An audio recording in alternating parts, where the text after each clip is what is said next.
If you have your Bibles with you, can you turn to Psalm chapter 90, please? Psalm chapter 90. I'm going to speak to you this morning on the God of eternity.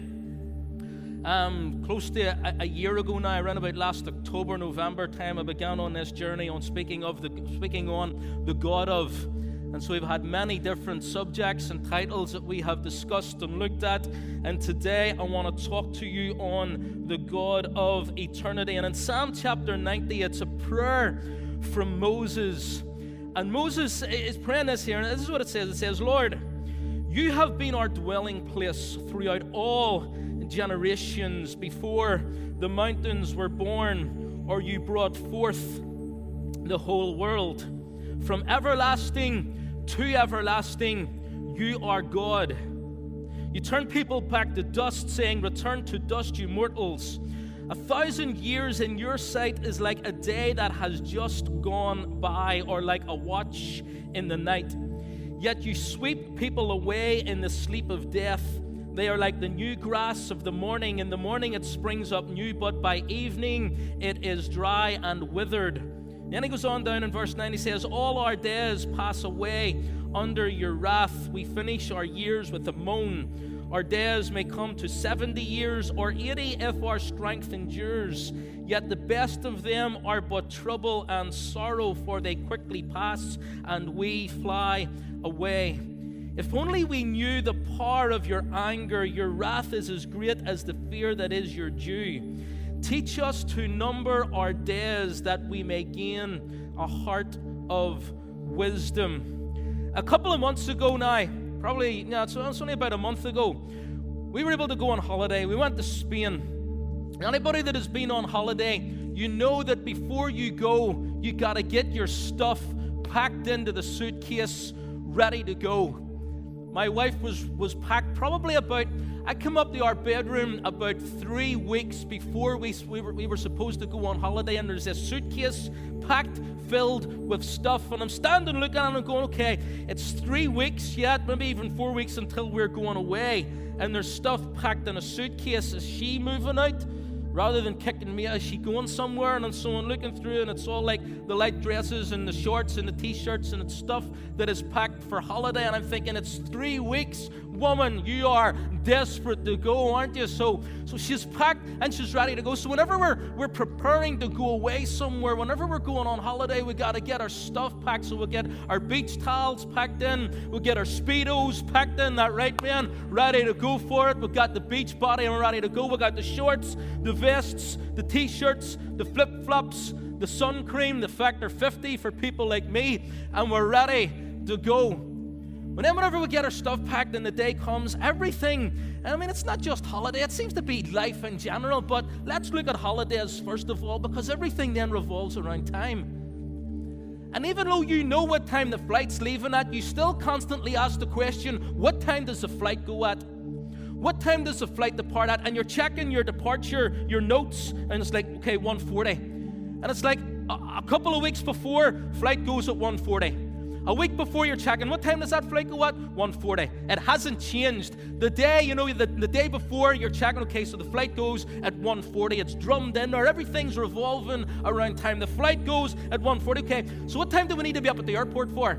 We've got to be up a couple of hours before the flight goes. Okay, so that's 12:40, 11:40. So let's get up for 11:30 then, because everything's either 11 or a quarter past 11 or half 11. It's all like 15-minute increments, isn't it? It's no, let's meet at 10 past 11. It's let's meet at a quarter past or half past. So you say, okay, let's get up at half past. And then you're asking the question, okay, do we have enough time to get something to eat whenever we're up in the airport?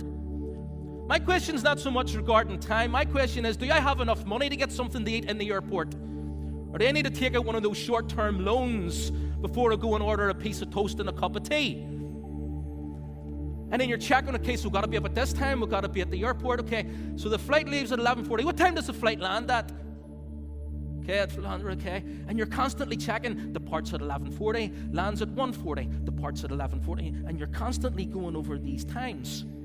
So how long does it take to get from the airport to the hotel? Okay, it takes. So what time will we arrive at the hotel at? We've all been there, yeah. For those that have been on holiday, like me. How long will it take to get from the hotel to the beach? If we're walking, How long will it take us to get down to the beach? What's the distance? Or for maybe more importantly for some of you here, what's the distance from the bar to the swimming pool? And you want to kind of strategically place your bed at the right position that is equal to the swimming pool and the bar. If you can get away with it, you'll have one toe in the swimming pool and one hand in the bar. That's perfect for me. Everything then revolves around time. Our life revolves around time. We are time-bound.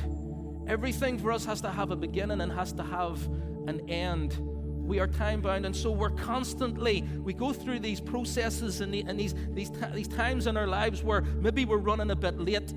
You know, man, whenever you're waiting on the woman, and she's like upstairs getting her makeup on, and you're like, you should have left 10 minutes ago. And she's not me, of course. This is you guys. Doesn't happen to me. This is you guys. You know what it's like. And you're like, we should have left 15 minutes ago, woman. You got to get yourself ready. We got to go. And then we're starting to rush, and we got to get to this place. And at times maybe we miss a deadline. Maybe we've missed a flight. Anybody miss a flight? No? One. I almost missed a flight whenever I was going to America in October, and I had to get a connection in JFK, and JFK is a nightmare in New York. And so I'm flying into JFK, and I've got tons of time. I got like about 2.5 hours to get into JFK, to get through, to get my connecting flight to Texas. And it was just a nightmare, queue after queue after queue. And I ended up having to actually, because I knew my flight's leaving in like 5 minutes, and there's 100 people waiting to get through security, and I'm saying to these people, can I go under? Can I go under? And I'm showing them my departure time. I've got to get a connecting flight, and they're like, yeah, come on under. So I'm ducking under, and I'm ducking under, and then I got to sprint to gate 84, and I'm sprinting. It's just as well I'm so fit, because I got to 84, and I'm just on time. You know, it's like the gate's about to close, and I'm just on time, and I'm looking, and nobody's about, and I'm thinking, that hasn't left early, has it? And I'm looking around, and only to look at the board, and it says, we have now moved to a different gate. And so we've got to run down a gate, and there's like 2 people in front of me. They're the last 2 people in the queue. As soon as they get in, then the door's closing. My heart's pounding, the sweat's dripping off me. I've got my carry-on luggage, and I just about make it. I almost missed my flight. But wouldn't it be amazing if we had, like, you know, a DeLorean that you could go back in time, you can go forward in time? But there's no such thing as time travel, people. There is no such, you know, if somebody wants to tell you that time travel is possible, you have the right to turn to them and tell them, you're an idiot. Because we cannot go back in time. Once it's done for us, it's done. We are time-bound. We are constrained to this moment in time. We cannot go back and change anything that happened in history. We cannot go forward and prepare anything in the future. We are bound by today. We are bound by this moment in time because we are mortal. We are mortal beings. We were created in a setting of time. For us, everything has to be time-bound. Everything has to have a beginning, and everything has to have an end. We are bound by time. In Psalm chapter 90, when Moses is praying, he's comparing this eternal God, this almighty eternal God, to us temporal, time-bound people. He's comparing an all-powerful God to the frailty of humanity. He's comparing this all-knowing, amazing, limitless God to the limited ability and knowledge of humanity. You see, there is a significant contrast and a significant difference between God, almighty, all-powerful, creator of heavens and the earth, creator of the universe. There is this such an amazing difference between God and us. Significant contrast between the two of us. And so Moses, he's describing in Psalm chapter 90 the difference between the two of us, and he looks at us, and in verse 3, this is how we're described. It says, return to dust, you mortals. Return to dust. In verses 5 and 6, it says, we're like grass. We're nice in the morning, but by the time the evening comes. So in other words, what he's saying is, whenever you're born, Like Lily, whenever she was born, everybody gathers around. Oh, she's gorgeous. Oh, she's beautiful. Like, what weight was she? What time was she born at? And oh, she's the most beautiful baby ever. And then everybody's just gathered around because of this new birth that has taken place. And so in the Psalm chapter 90, we're described like that in the morning. It's like the grass that's coming up and it looks amazing. But by the end of the road, some of you are already there. Oh, the state of you. The wrinkles are coming through, Margaret McCurley, I'm sorry to say. And there's nothing that we can do about it. And he goes on, he says, our years finish with a moan. He says, we'll make it 70 years, we'll get 80 years if we're lucky. And it doesn't seem like there's a lot of hope in that there, because we are mortal. We are mortal and we will come to an end. We are bound by time. We are temporal beings. We have a beginning and we have an end. But the amazing thing about God is that God is a God of eternity. God is eternal. Now, this is going to get so confusing for some of you. It's going to blow some of your minds whenever we talk about eternity, because this blows my mind. You see, I can kind of get my head around how that. Well, it's not necessarily that I can get my head around it, but I can kind of accept if something has a beginning that it won't have an end. I can kind of get my head around it. I've spoke about this before. So I can get my head around, let's say, something, as long as it has a beginning, then I can say, okay, that's the starting point. And if it doesn't end, then, okay, it doesn't end. But that's only one half of eternity. Because eternity has no end, but it also has no beginning. So God being the God of eternity, God has no end, but He never had a beginning. He always was. There was never a point where God came into being. God always was. I said, even this week, and I'm sitting and I'm preparing for this today, and it still blows my mind, because I'm like, God, how can it be that you always were? How can it be that there was never a point where you were never God? He didn't answer, and it blows my mind. I'm here and I'm trying to talk to you people about the God of eternity. I'm trying to describe to you people how that there is no beginning and that there is no end. And I mean, I struggled in school, with, mathematics, algebra. What the heck was that all about? The only reason I ever went to algebra, or the only reason I ever had an interest in it, was because it had the word bra in it. And I'm thinking, algebra, come on, who's going, boys, algebra. Who came up with that name? Score. And I'm here and I'm trying to talk to you people now about eternity. I'm still struggling with fax machines. Anybody struggle with fax machines? How that you put a bit of paper into a telephone, and then somebody else's telephone somewhere else in the world, it comes out there. I struggle with stuff like that, and here I'm trying to get my head around eternity.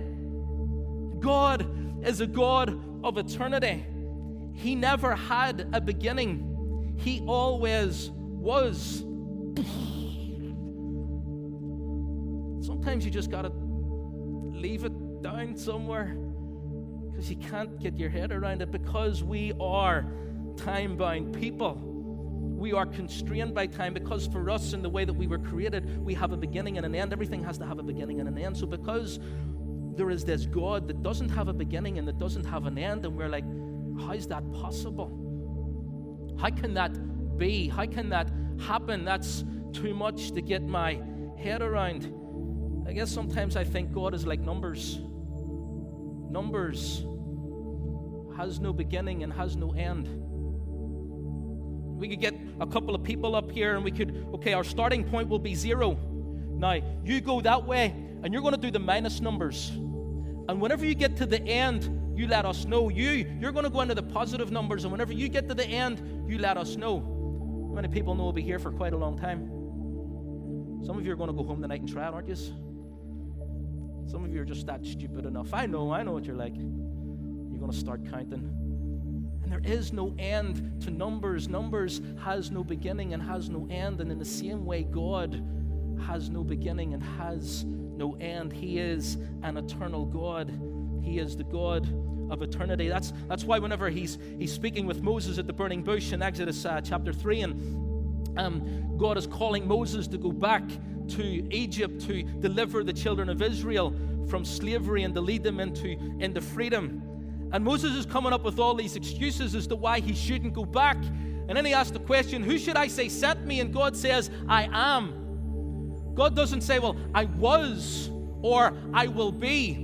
God is constantly, I am. There was never a time whenever God can say, well, I was, he is, or I will be. He is always, I am. He's the God of eternity. All-powerful, all-knowing, amazing, incredible, fantastic God of eternity, who has no beginning, who has no end, who always was and always will be. And yet the amazing thing about this God is that this God has his eyes on you. Even right now in this place, God has his eyes on you. Even before you were born, God had his eyes on you. In Ephesians chapter 1 and verse 4, it says, for he chose us in him before the creation of the world to be holy and blameless in his sight. He chose us from before the creation of the world. Even before God created this world, God was thinking about you. The God of eternity was thinking about you. And Jeremiah in chapter 1, he says this, he says, before I formed you in the womb, I knew you. Before I even formed you in the womb, I knew you. You know, whenever a woman becomes pregnant with a child, Lynn will have experienced this, even with Jack, you know, and then whenever you're pregnant with a child, then you're questioning, what's this child going to be like? And you never get to really know. Because whenever you go to the hospital and you're getting the scans done, then the only thing that they're really checking for mainly is how healthy will this baby be. And if you're kind of fortunate enough, then you get to find out if you're wanting to know whether it's going to be a boy or a girl. And they're only really the things that you get to know. You don't get to know what what kind of character is my child going to have. Is my child going to be sporty? Are they not going to be sporty? Are they going to be academic? Are they going to take the reading really easy? Are they going to be more creative? What's going to happen to them as they grow up? What kind of school are they going to go to? What kind of grades are they going to get in school? What kind of a job and a career are they going to have? We never know these things. We had Jackson and Ethan up here, and we could add young Jack to the list, you know, down playing for Crusaders. And Lynn will be kind of wondering, you know, what's going to happen with Jack? And was he going to be a great footballer like Jackson or like me? Or what's going to happen with Lily as Lily grows up? And the bottom line is we don't know. Even with what these kids have achieved so far. And at the age of 10, 11, 12, 13, you still don't know, but God knows. Because God says, before I even formed you in the womb, I knew you. Not that I will know you when you come into being, but I knew you even before you were born. The God of eternity knows you. He knows everything about you, even those things that you're hiding from him. He already knows. He says, I knew you. In other words, he's talking about intimacy. I know you. I know the deepest parts of you. I know the parts that your partner doesn't know about. I know the parts that your family doesn't know about. I know the parts that your friends don't know about. I know the struggles and the fears that you have. I know you. You can't hide anything from the God of eternity. He says, I knew you. See, here's the crazy thing, you know, if you thought it was kind of difficult to try and get your head around the fact that God has no beginning and that God has no end, check this out. Is that God, because he is eternal, because he is the God of eternity, is outside of this realm of time that we are bound by. The Bible says in Genesis chapter 1, in the beginning, God created the heavens and the earth. In the beginning of what? In the beginning of time. There was a time when there was no time, before time began. God created time. He put time into motion in the beginning of time. And so because we're part of that creation, then we are bound by time. But God is outside of that time. Because He is eternal, because He is a God of eternity, He is outside of the realm of time. So what happens with God is that God is in all places of time. Let me try and explain this as best that I can. I just turned 40 at the start of the year. How good do I look for 40? Do you know God is currently at my 50th birthday party? Right now, God is at my 50th birthday party. Right now, God is here in this place. Right now, God is at my birth. Right now, God is at the birth of Lily. But God is also at Lily's 18th birthday party. At this moment in time while we are here, God is there. He sees it. He's there. He's waiting on it to happen. He knows. So He knows what's going to happen. He's at Lily's first birthday party, at her second, at her third. At this moment in time, as we sit here, God's there. He knows exactly what's going to happen. He sees her at her graduations. He sees her as she goes through school. He sees her as she graduates from school. He sees her as she goes on to college, as she goes on and gets a job and gets a career. He sees it all. He's already there. The God of eternity is not bound by time. And that's why He can say, before I formed you in the womb, I knew you. Before you were even created, God knew you. And so He's there in our futures waiting on us. Because we haven't entered that scene of time yet, God already has. He's already there. And so He's in all of these different places and all of these different times, all at the same time. Are you still with me? Are you still with me? God is just amazing. God is incredible. Oh my goodness. And there are no words to describe my God. Because God, being the God of eternity, you cannot contain eternity because it is boundless, because it is limitless, because it has no beginning, because it has no end. You cannot contain God even within eternity. He is beyond all of that there. So there are no words to describe God. He is the God of eternity. He is the eternal God. And so Psalm chapter 90, while it describes us as being mortal, while it describes us as being like grass, we grow as we're born and we look amazing, and as life goes on, and then it says that the grass withers and that it dies. But here's the catch. While we are mortal, while we will come to an end, we will in some way pass from this scene of time that we have been placed into, and we will transition into eternity. Our bodies are mortal, but our soul, our spirit is not. When God created mankind, He breathed into mankind. He breathed something of who He is into us. And that's the part that is looking and searching for God. And very often we go searching in many different places. That's why we end up in drugs and alcohol and parties and trying to earn money, because we're searching for fulfillment and for satisfaction. But it's this part of us, this God part of us that is in us, that is reaching back to God. But sometimes we don't realize it at the time. And so there's this part of God inside of us that is eternal.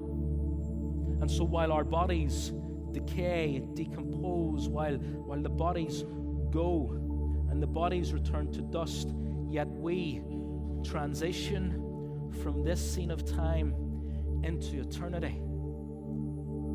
Here's the thing. Some of you haven't yet prepared and haven't packed the right stuff. See, whenever I went to Spain, we packed shorts, we packed t-shirts, we packed vests, we packed flip-flops, we packed sun cream, short sleeve shirts. Who in their right mind packs jeans and jumpers and coats to go to Spain in June or July or August? You pack according to your destination. So if you're going to Spain in the summer, then you will pack according to your destination. If you're going to Canada in the winter, if you're going skiing in the winter, then you will pack something completely different, and you will pack according to your destination. And every single one of us has a destination in eternity. And some of you haven't packed accordingly. Some of you are not prepared for the destination that will come your way. And so we will transition from this scene of time into eternity. And we need to be prepared. You see, it would be stupid if you just, you're going on holiday for a couple of weeks and you don't even pack. Oh, well, I'll just get on the flight. No, you prepare for where you're going. Many of you, all of you, in coming out even this morning, you prepared. Lynn will have prepared bottles and stuff for Lily. You will have prepared stuff because you know you're going to be away for the morning and for part of the afternoon, and so you prepare for whatever destination that you're going. And in this whole thing of eternity, we will pass from this scene of time into eternity. And some of the people in this place are not prepared. In 1 Timothy chapter 6, and I'm almost done, Paul is writing to young Timothy, and he says this. He says, "Command those who are rich in this present world not to be arrogant, nor put their hope in wealth, which is so uncertain, but to put their hope in God, who richly provides us with everything for our enjoyment. Command them to be good, to be rich in good deeds, and to be generous and willing to share. In this way, they will lay up treasure for themselves as a firm foundation for the coming age, so that they may take hold of the life which is truly life." So Paul's saying to Timothy, listen, there are people in your church and they're wealthy, but tell them that it's not about how much money that they can gather together. It's not about how much wealth that they can have. They're to give it away, because in the giving away of their wealth and the looking after of other people, and they will lay up for themselves treasures in heaven, which will be a firm foundation for the life to come. He's talking about eternity. Jesus says it this way in Matthew chapter 6. He says, "Don't store up for yourselves treasures on earth where moth and rust destroy, but store up for yourselves treasures in heaven where moth and rust do not destroy." You see, there is an eternity, church, that we will transition into from this scene of time, and we need to pack the right stuff. Some of you have been packing stuff in your life that God never intended you to have. The hurt, the pain, the bitterness, the anger, the frustrations, the stuff that kind of attaches itself to life, and we just pack it into our suitcase, and then it weighs us down, and we're dragging it along, and then life becomes this drag, and God's saying, get rid of it and pack Jesus Christ into your life. Pack Jesus into your life. You see, Jesus says, when he's talking to his disciples, and he says, "I am the way, the truth, and the life. No one comes to the Father but by me." I want to tell you today that there is no one greater that you can pack into your life other than Jesus Christ. He will transform and change you in ways that you never, ever dreamed possible. Even if you think your life is great at the minute, if you're not a Christian, then you still need Jesus Christ, because you will pass from this scene of time into eternity. And you need to pass from this scene of time into eternity with Jesus Christ, having packed Jesus Christ into your life. He says, "I'm the way. No one comes to the Father but by me." And I want to encourage you today to pack Jesus into your life, to get rid of the stuff that has been attaching itself to you, and to pack Jesus into your life. You see, there will be a day coming, as I close, when Jesus Christ will return to this earth. The same Jesus who walked this earth 2,000 years ago. The same Jesus that history talks about. The same Jesus that history even tells us, not just the Bible, but history talks about this man, Jesus Christ, who was a Jewish man and who was nailed to a Roman cross in Jerusalem about 2,000 years ago. He was the Son of God, and he died. He was placed in a tomb. He was dead, but on the third day he rose again, and he appeared to hundreds of people over a period of about 40 days, and he ascended into heaven from the Mount of Olives in Jerusalem. And as he ascended, angels came and they said to the disciples and those that were gathered, that were looking up, and they're asking the question, why are you looking up? And they say that the same Jesus who is going up will return to this same place, to the Mount of Olives in Jerusalem. He's coming back. He's coming back for his church. He's coming back with the angels in heaven. He's coming back to take control. That's why I'm not concerned about American politics and about whether it's Trump or Hillary. I'm not concerned about whether we're in Europe or out of Europe. I'm not concerned that we've left. I'm not scared. I'm not frightened. I think it's good for Great Britain, but that's just me. But I'm not concerned, because Jesus Christ is returning and God is in control. And when Jesus Christ returns, he will establish his kingdom on this earth. And I'm going to be a part of it. I'm going to be a part of it as I transition from this scene of time into eternity. It will be with Christ. It's going to be like Disney World on speed. You cannot describe heaven. You cannot describe eternity with Jesus Christ. It's going to be amazing. It's going to be amazing. I packed Jesus Christ into my life, and I will transition from this scene of time into eternity with him. And what a day that's going to be. I want to encourage you today, as I come to a close, we dedicate young Lily.